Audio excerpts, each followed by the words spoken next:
everybody, welcome back to Banterweight. I'm Zach, and with me, as always, is Braden and Holden. We've kind of been slacking with the podcast lately, but we're going to kind of get back into the swing of things. As of recording this, we're a couple days out from UFC 263, which was just Adesanya versus Vettori 2. So we'll just go over that card, kind of just talk about what's going on in the MMA world as of late. So basically just starting off with the UFC 263 card. What'd you guys think of the card? Like the main card, especially, I thought was pretty good. One of the better ones, I think, especially with the final three fights happening. What do you guys think? Yeah, it was a really solid card. It was a very dramatic card, I'd say, which is, we look for in entertainment, right? Yeah. Yeah, it was definitely good television. I really liked the card, and I was enjoying it a lot. And I watched it with my girlfriend, who's like a very casual MMA fan, I would say, but even she was kind of on the edge of her seat for a lot of those fights, especially the Leon Edwards Nate Diaz one. Yeah, I think it was also a card where like you look at the underdogs and you could 100% like understand why they were the underdogs, but all of them had that thing where you're like, damn, they could still win, like. Yeah, I actually bet on 3 of the underdogs because I was like, oh my gosh, like if there's any card where the underdogs had a chance, it kind of seemed like that one. Yeah, I would agree. I was thinking too. I know going into it, Paul Craig versus Jamal Hill there. Paul Craig, when I first looked at it, was a plus 400 underdog, which I thought that was absolutely insane because it's not like Paul Craig's some really, really untalented dude, right? Like he has some wins. He has sick ground game. And then he went out and won. And I mean, what a way to start off a card too, with not only just a finish, but like he broke his arm, which is pretty impressive. So yeah, I think Paul Craig is always going to be a really solid bet. And the reason that he's sometimes an underdog is because his career kind of goes like this, like big highs and big lows, right? Like he'll have a losing streak, but he'll also have a crazy good winning streak, like right after sort of thing. But he's always a guy who could pretty much submit anyone, Yeah. His ground game's definitely underrated. I think he's a black belt in Brazilian Jiu-Jitsu. And Jamal Hill, I mean, as much as he's a really good athlete, he is still fairly new to the sport. So I don't know why people had so much doubt in Craig, especially going against somebody who's fairly new, right? And not the greatest on the ground as well. It's crazy that we saw. I thought. No, go. Oh, sorry. I was just gonna say, I think I gotta kind of disagree with Zach a little there. I know Zach said Paul Craig's rated. I always knows going into those fights what Paul Craig is going to bring to the table, and I don't think it was a surprise for anybody when he pulled guard. He wanted Jamal Hill on the ground, like he said, he wanted Jamal Hill out of his area. And man, did he ever execute? Terrible officiating to let that fight go on. 100%, yeah. But Paul Craig locked in a beautiful triangle armbar, and even had that talk about even though you have respect for your opponent, don't stop until the ref stops you. And definitely ended it with some very vicious ground and pound. So yeah. I think Paul Craig's a legit contender at light heavyweight now, but I agree that hopefully he can stay on the up end of one of those peaks and valleys, He's on a 3-fight win streak too. His last fight was against Shogun. So I think he's only going up from here, and I'd like to see how he fares against kind of highly ranked opponents. Yeah, it's crazy that we saw a break from an armbar twice in like a pretty short amount of time, considering like how rare it is, right? Like the Jacare one was a month ago, less than a month ago? Yeah, a month ago today, actually, I think. Oh, wow. Yeah, so less than a month later, we see Craig do the exact same thing or a very similar thing. Yeah, that's crazy. Not to mention both the guys who got their arms broken acted like nothing happened, which is insane. Yeah, they continued. Yeah, they just kept going, which is insane to see the strength, the mental toughness. Yeah. And honestly, like I'm particularly surprised with Jamal because I mean, Jacare, everyone knows the story of him breaking his arm in the jiu-jitsu match against one of the Gracies, and he stuffed it in his belt and continued. So, it not that everyone's like, oh, every time Jacare breaks his arm, he's gonna be fine, but like if anyone's gonna try to continue, it's gonna be Jacare. So props to Jamal for also doing it because I don't think most people would try to continue. And not even the arm breaks. It's just we've seen so many injuries the past couple months, which has just been crazy. Like going back to the Weidman, I don't even think we've had a podcast since the Weidman leg break, which was very gross to watch. But Brutal. I think he's doing really well. He's back to sparring, which is a good thing. But just it's been crazy these last couple months with. I didn't know that. I didn't know he was back to sparring. I saw a video of him walking, and I was surprised to see that. Yeah, they were talking about him sparring on the card that just came up. The injuries have been insane. But I think and before I end this, don't cut me off because it's gonna sound terrible at the start. The injuries are kind of a good thing because they show consequence. There's a lot of people, I think, that new fans that came into the sport and don't really understand the consequence of the sport, and for them, guys get knocked out, and a lot of casuals are like, "Oh, that guy got knocked out" or whatever. It only kind of seems that when there's these big breaks and everything, that you realize that these guys are going in there, putting their lives on the line, and taking insanely heavy punishment. And you see it more and more when you see these really massive breaks and really unfortunate things that happen. But it does really show that, you know, this it's not an easy sport. It's not a sport for the faint of heart. Yeah, that's a good point. I didn't really think of that. That, you know, a lot of people just think, yeah, you get knocked out, so what? But definitely adding the whole consequence thing is a good thing for the casual fans to understand. I think that's just like brain injury as a whole has kind of been something that we just in sports have kind of just pushed away. And so when you see somebody get knocked out, you're like, oh, that guy's been knocked out, right? Like, oh, his chin's leaving him. Like, we talk about stuff. We don't talk about like severe CTE unless you're Jake Paul. So like that's kind of stuff that comes in way down the line. And then you see these big breaks happen, and then you all of a sudden start talking about the now. So it definitely, I think it adds a bit of respect for people that maybe, you know, tuned in because they're a big Israel Adesanya fan and want to see a knockout, and they see that and they're like, oh wow, like these guys are friggin' titans out there. They're doing insane stuff. Yeah, it's definitely a reminder that you don't play fighting. Yeah. But at the same time, I do also think it's good, I think, to remind people who've already into fighting. But at the same time, I disagree that it's good for like the new fans that are coming in right away, or not even the new fans, but just like the casuals, like the who aren't really fans at all. Because, you know, the Weidman one I watched in a room full of people who aren't MMA fans, and like they saw that and it was a big turnoff, right? But I think if you're already interested in watching it, then yeah, it is a good reminder how much, you know, everybody's sacrificing.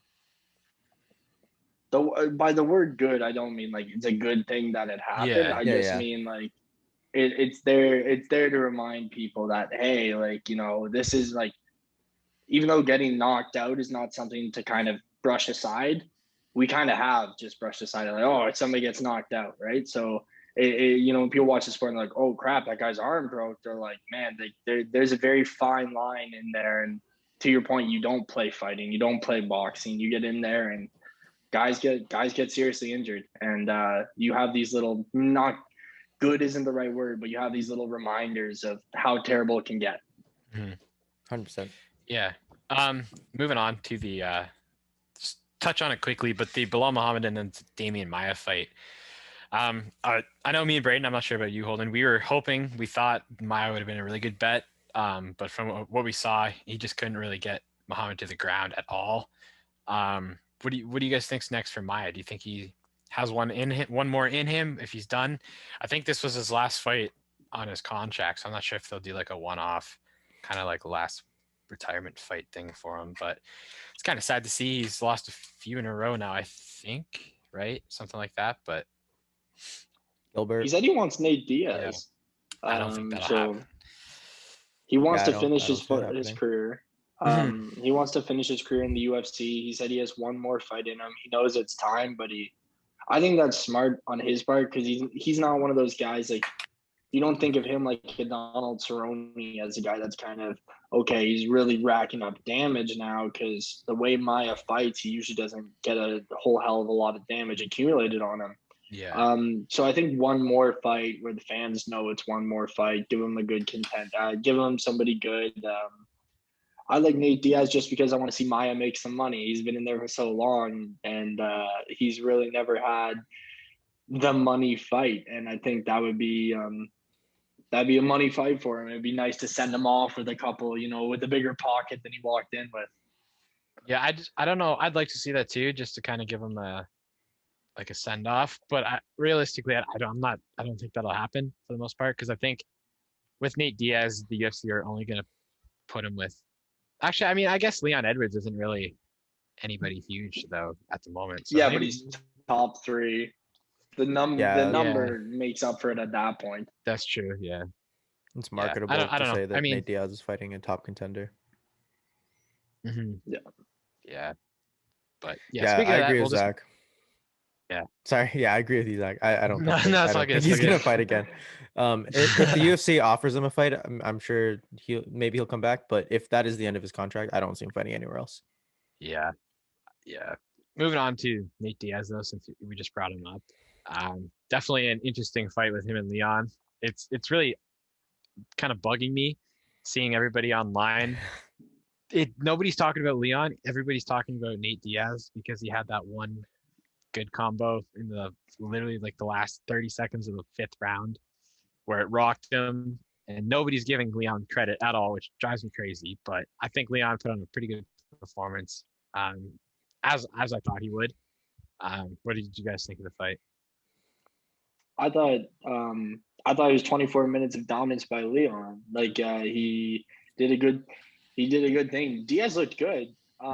Like he was setting these little traps, even though it kind of looked like he was just going off in the corner or whatever. But then all of a sudden he would just blitz out at him. He was very unpredictable. He was you could tell he was trying to set traps for Leon. Leon was just, I'm gonna fight my fight. I'm gonna piece you apart. And after the fight, he was very honest. The 1-2 got through the guard, and it was a good 1-2. But that's fighting. That happens. That can happen. And he recovered well, and he didn't get finished.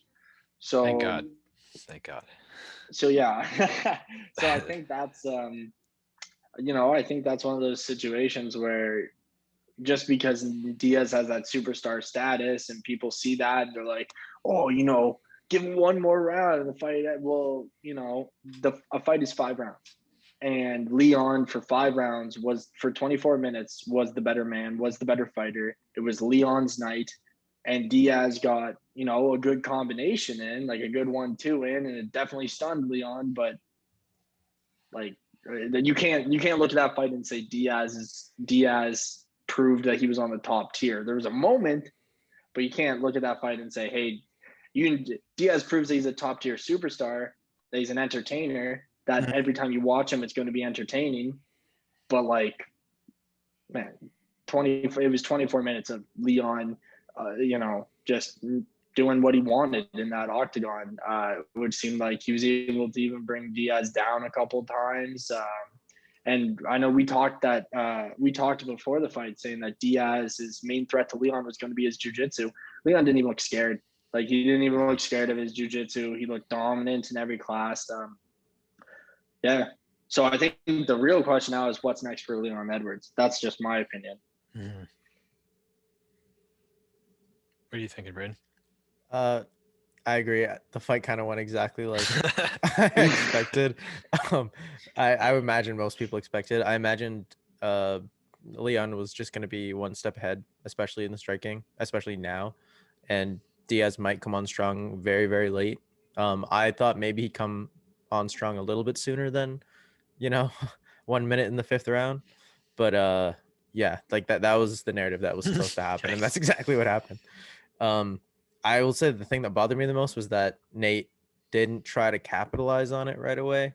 But that's Nate Diaz. He's at a point in his career where he still wants to win. I'm not saying he doesn't want to win. I'm not saying he doesn't want to have high level fights, but things like the fact that he doesn't want to cut weight anymore, that sort of thing. He knows he's on the later end, What's crazy to me is that even though he lost, just because of the one combo in the literal last minute of the round, his stock rose from this fight. Like, it's just crazy how much of like a star he is to the UFC.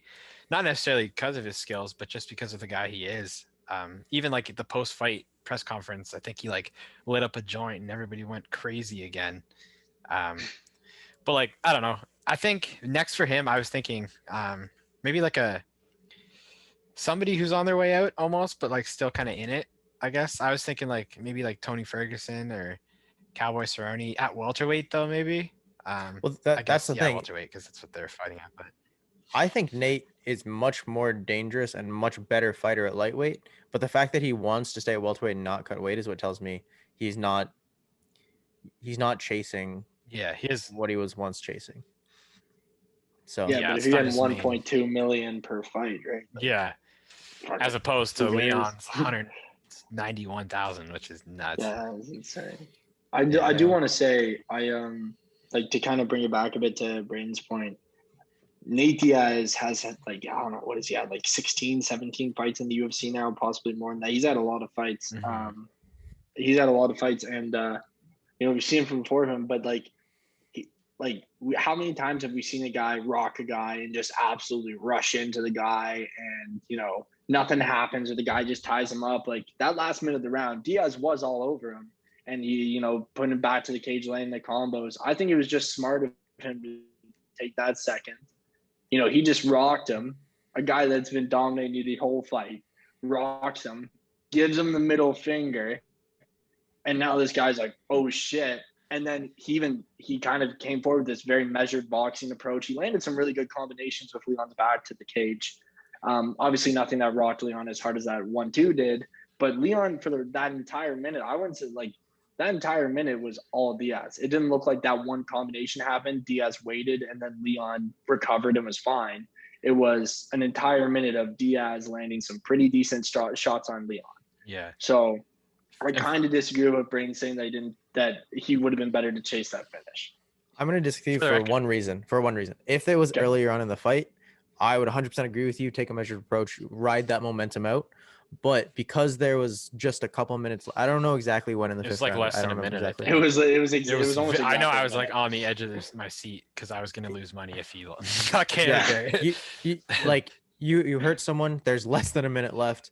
Like that's the opportunity, right? Like you can stay measured, but you can stay measured and like get to the correct path to finish them.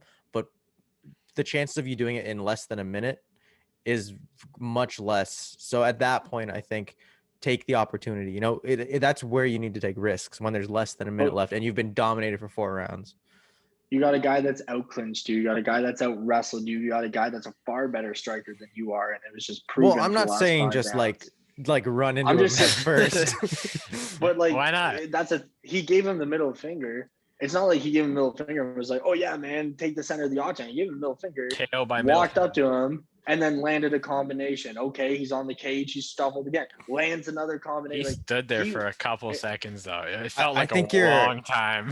I think you're underestimating the time it took him to throw a middle finger and then walk up to him casually. Because I know we were yelling. We were like, "Let's go!" And that's what Nate Diaz does. He walks up to you. He doesn't stay in a stance and move up for 15. It's not like he was standing there deer in the headlights for 15 seconds. I think you're actually overestimating the amount of time. It felt like it. It felt like it because it was such a crazy moment. But in the actual moment, Leon only stands there for like 2-3 seconds. Leon gives him the middle finger, and then Diaz continues a pursuit for 60 seconds. And then he proceeded, if you watch that final 60 seconds, he proceeded to land at least 2. I'm not sure if it was 3, but he landed 2 really good right hands when he had Leon just helmeted up near the cage. So like, I don't know. I don't think Diaz did the wrong thing in that situation. I think he did the right thing, because I think if he rushed in, Leon would have clinched him up. And like you know, there was nothing in that fight that shows that Diaz could have been able to survive a clinch situation or not being able to, or could have been defended being taken to the ground in that clinch situation. Because for that entire fight, every time Leon clinched, he dominated, and when he wanted him on the ground, he put him on the ground. Right. Diaz was able to get back up, but he also got dominated striking, right? So it's like, I get it. It's like a pick your poison sort of thing. But at the same time, it's, do I rush in and maybe get clinched, but then also maybe capitalize on him being hurt? Or do I take my time and either time runs out or Leon recovers? You know what I mean? Like you got to pick one, but one of the opportunities gives you, I think, a better chance of winning in a minute. You have a minute to finish him. because you've I been think, beaten for like you said 24 minutes straight. There's but a no minute's a shot lifetime you're in a winning a sport where you decision. can get knocked out in a second. Absolutely. Like But he Diaz, and he's been in enough fights that like it's like I've said, for that entire 60 seconds, it's not like it's not like there was 15 to 20 or even 30 seconds of Diaz not doing anything to Leon. For 60 seconds, other than that middle finger, Diaz was doing everything he could to stop that fight, and he couldn't. I thought Leon composed himself very well, but Diaz didn't stop that fight. Watch it again. I don't think I don't agree. I don't see- agree that he Watch was the going as hard as combinations you say against he the is. cage. I see what you're saying. I'm Well, just he's saying not going out there like a madman. It was a measured No. approach. I thought it was a pretty smart approach. I kind of expected him to go out there like a madman because there was a minute left, and I was actually kind of happy that he that he took a more measured approach. And I saw, But look how that there were turned out though. but there were two other times where Leon came off with his back on the cage, clearly still wobbled. And you have you have the benefit of hindsight 2020. Yeah, like, 100%. We do have the I don't benefit know. of hindsight, but in the moment as well, I was looking at him and thinking, go. This is your one shot. This is 1 in 25. That's how many shots you've had this fight. You know what I mean? Yeah. Yeah. I don't know. I don't know. I'll have to rewatch you, it. I'll rewatch it. I really think if you rushed in Leon, like that would have been the worst thing to do against Leon, a guy that can pick people apart, that can keep his range really well, and that Diaz knows up to that point that if he gets close to him, Leon's just gonna tie him up, take him down. 100%. Okay, but that's the thing that I disagree with. Is that's the worst thing that could have been done isn't true, because the worst, like, I understand there's things about getting hurt, right? Like it's fighting, but as a competitor, the worst thing that can happen is you lose, right? And he lost, which means like But did he? rushing it Because in. everybody's saying that he still won. He won $1.2 million. This dude's going out. He's To go on that, still lost though. he to might go lose on your that. idea of a fight, but he didn't lose his He idea lost of the a fight. official. Sorry, okay, my bad. He lost the official idea of a fight. He lost the official. Oh, one. sick. Max Holloway lost the official idea of a fight against Volkanovski, and you still hold that one on. Thanks, guys, for listening. I'm just saying, all kidding aside, it was a measured approach, but hindsight 2020. I think you have a point, but I think if you watched again, the measured approach was the right thing. Maybe we might still disagree. Who knows?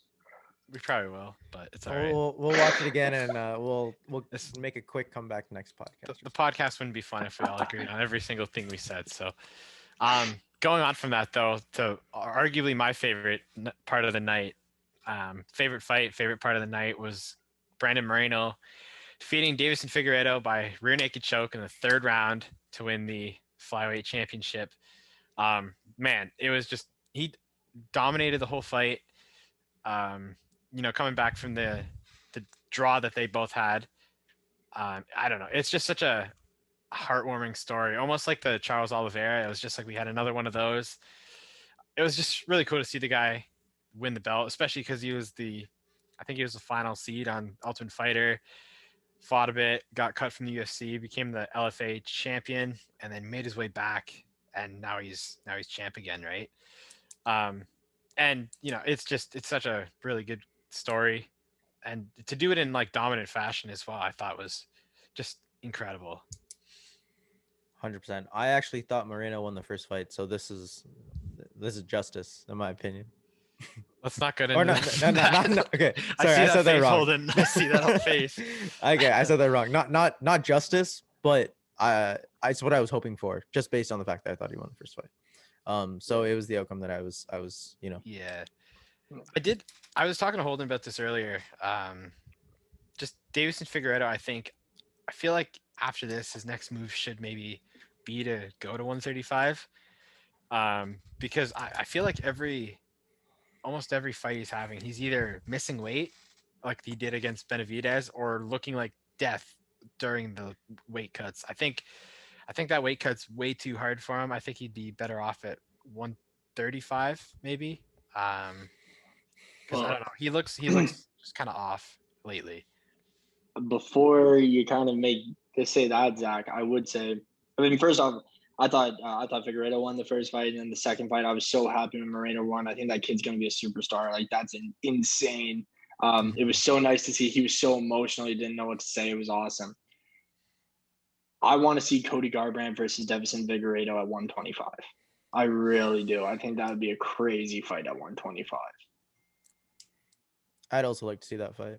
And I also think Figueredo, like, like you said, he looked like he's on death's door. He's missed weight a few times, but he hasn't missed weight in the last few, so he's proved that he can do it professionally.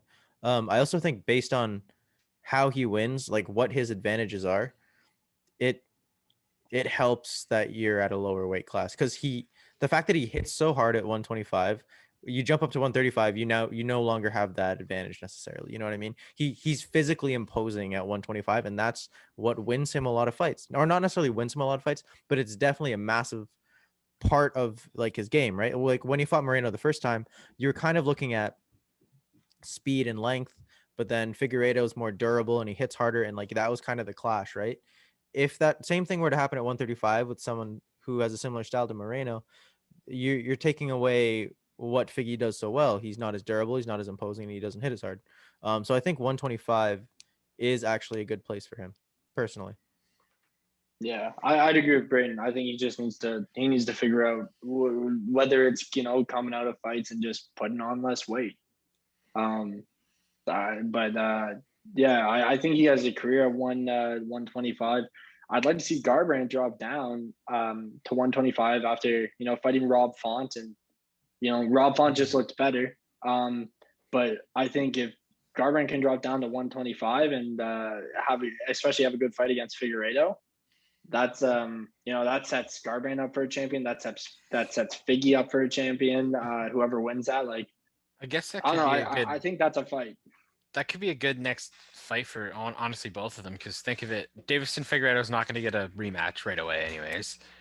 Garbrandt's coming right off that loss to Font, and I mean they both were scheduled to fight each other a while back until COVID kind of hit, right? So you can kind of market it that way, and even toss it on a card with Moreno versus the next challenger. Just put it on the main or the like a co-main or something like that, just in case one of them falls out, right? But Yeah. I think that could work, actually. I haven't really thought about that, but I mean, yeah.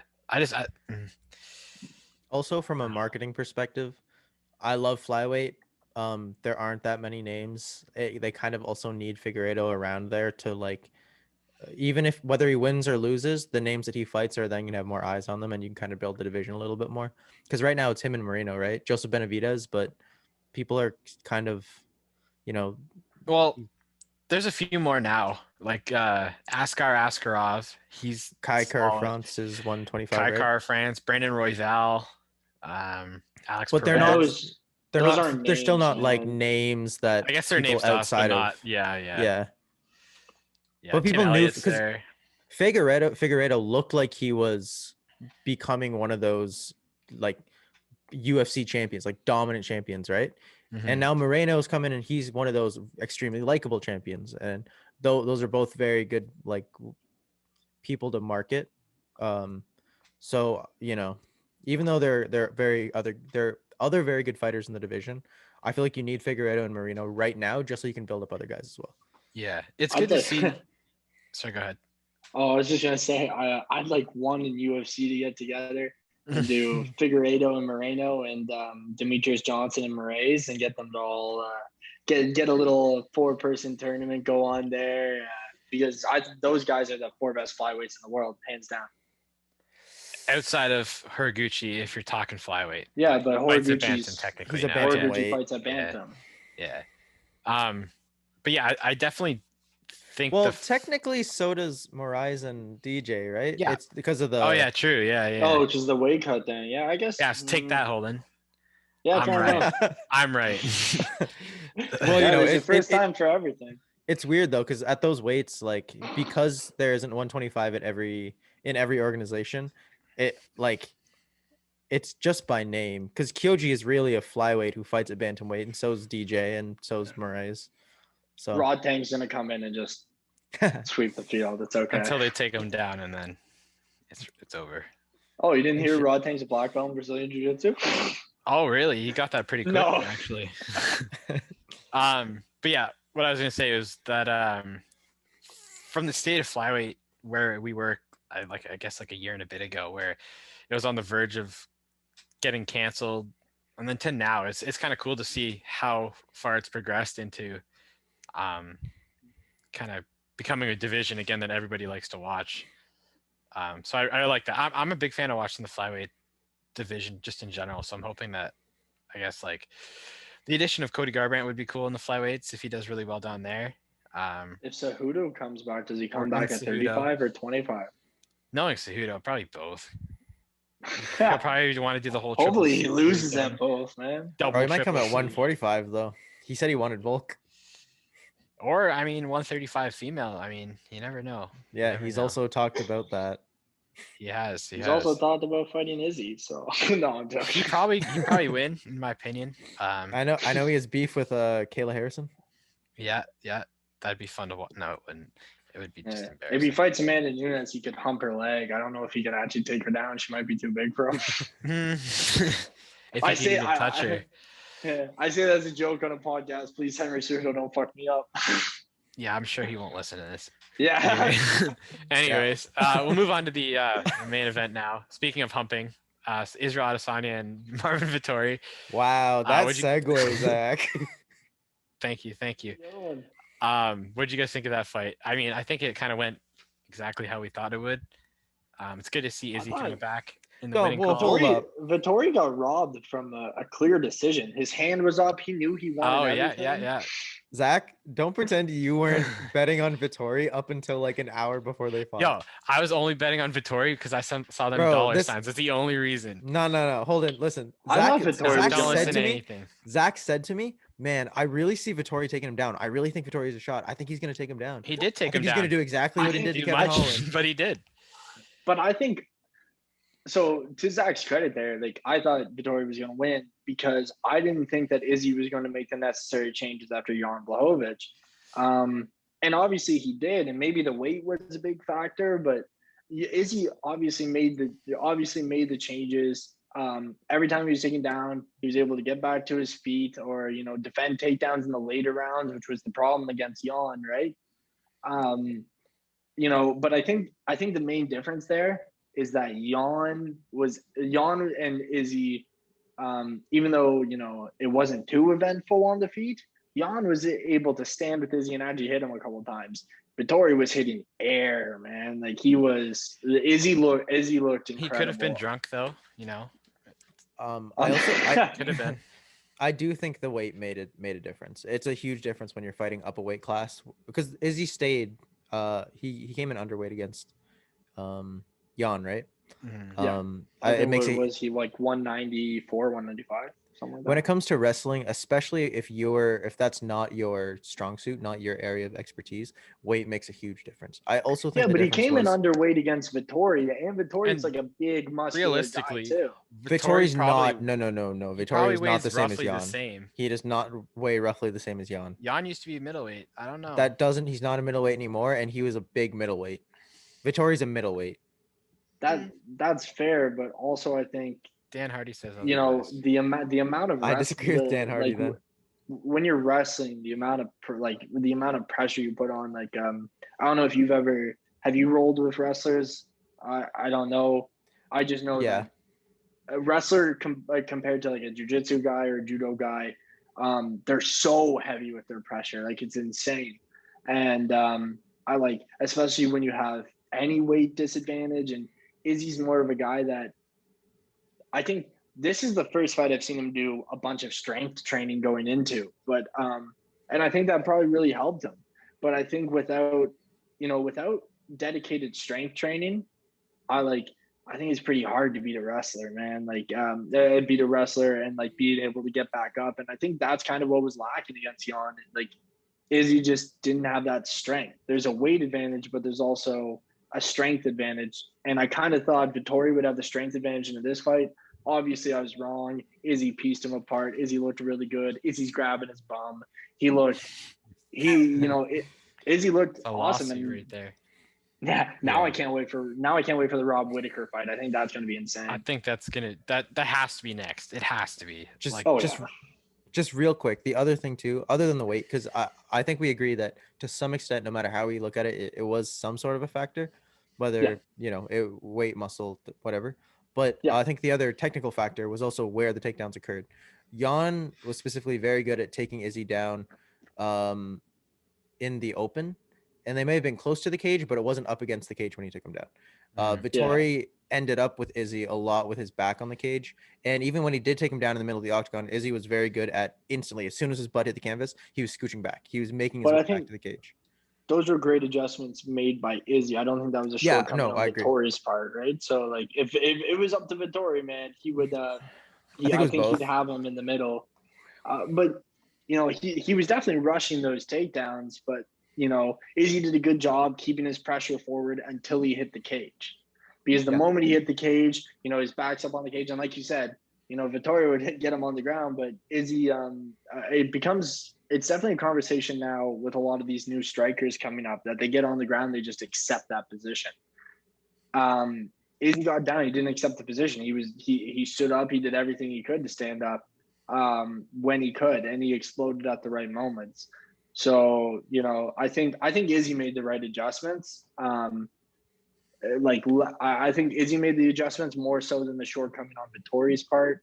But because I thought Vittori looked good coming into that fight, man. I thought he looked really good, and for Izzy to put on a performance like that, I know before we said I thought Rob Whittaker was going to be the best middleweight in the world at the end of this year. Now I think Israel Adesanya would beat Rob in the rematch too. I hope not. But we'll see, I guess.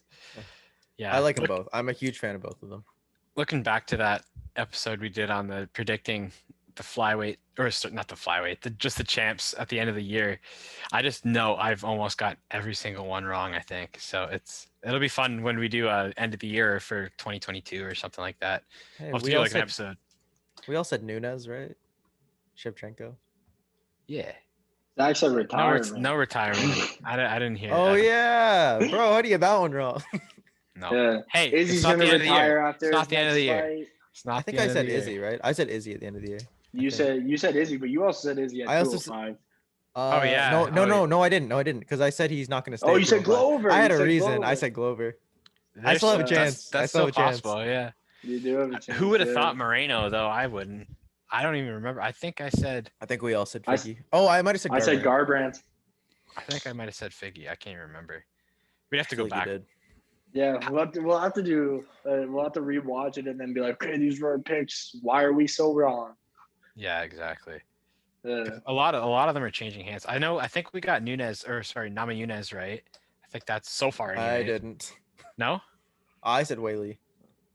Oh. Oh yikes. yeah. Yikes. I said Darren Till for middleweight, and his collarbone was like, "Fuck you." Yeah, I don't see that happening. Kamzat Chimaev for every single belt. Let's go. He has to fight a ranked guy first. Jeez, talk about somebody that's hyped past their prime. Hyped past their prime, but overhyped. He fought twice in like a couple days, and then just never again. The real question is, did anybody say Sterling for? I think I did, to be honest. I think I might. I don't even think Sterling would have said Sterling. Yeah. But now he's riding that thing as far as he can take it, man. We might be like, whoever said Sterling might be right, because he's just not giving anybody a title shot. He's like, my neck hurts. Well, he has a year to defend it, so he could possibly. Oh, he will. You know he will. I hope the only two people who watch this are Sterling and Cejudo. Yeah. Then they cancel us and somehow sue us. I just hope that there's some way Piotr Jan finds it, because his trash talk online is some of the funniest things, man. It's so funny. I love his pictures that he just doesn't smile. Like, he only smiles when he's hurting somebody, but then when he's with his family, no smile, just straight. So funny, man. It's so good.